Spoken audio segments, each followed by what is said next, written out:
Nakakatakot? Yeah. Ano bang gusto mong kwentong nakakatakot? Yung kumakatok sa kwento. Isang araw, mayroong isang bahay sa gitna ng kabundukan. Sabi ko kalsada, pwede makasarda dun. Sa kalsada, o sige, Dito isang nakatira bahay eh. sa kalsada. At mayroong isang bata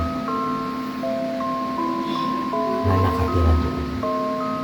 Ang kanyang mga Mag-isa lang magulang. siya? Oo, mag-isa lang. Ang Bakit? kanyang mga magulang. Nag-probinsya? Nagprobinsya. Diba? Tama. At yung bata na yun ay nag-iisa lang Sa bahay? sa bahay. Samantala, ang kanyang mga magulang ay wala sa bahay Laksan dahil naman, di nasa narinig. probinsya. Nasa probinsya. Ngayon, yung bata nasa Maynila. Bakit nandun? Eh, sabi mo kasi yung bahay sa kalsada, di ba? Ah, dito nga. Oo, nasa kalsada yung bahay. Pag nakagilid lang sa kapitbahay.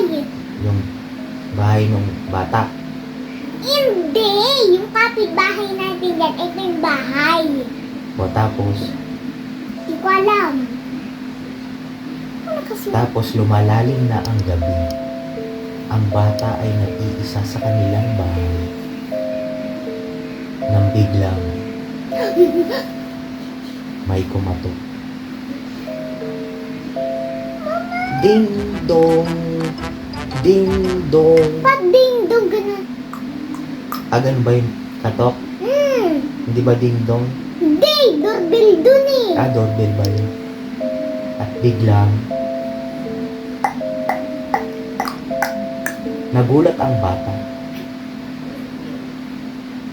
Lalaki yun? Ha? Lalaki yun? Yung bata? Hmm. Babae. Ba't babae? Ayoko babae. Gusto ko lalaki. Mamalit pa nga lang siya. Kailangan babae na. Kakailangan lalaki siya. Then, ano na siya. Anong taon? 5 yung batang babae. Anong babae? Sabi ko lalaki. O di lalaki.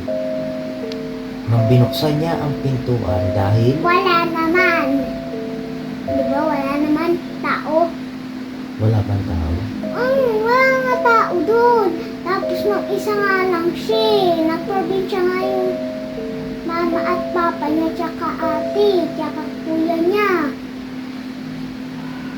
Tapos ano na nangyari? Hindi ko alam. Ikaw na ata magkwento.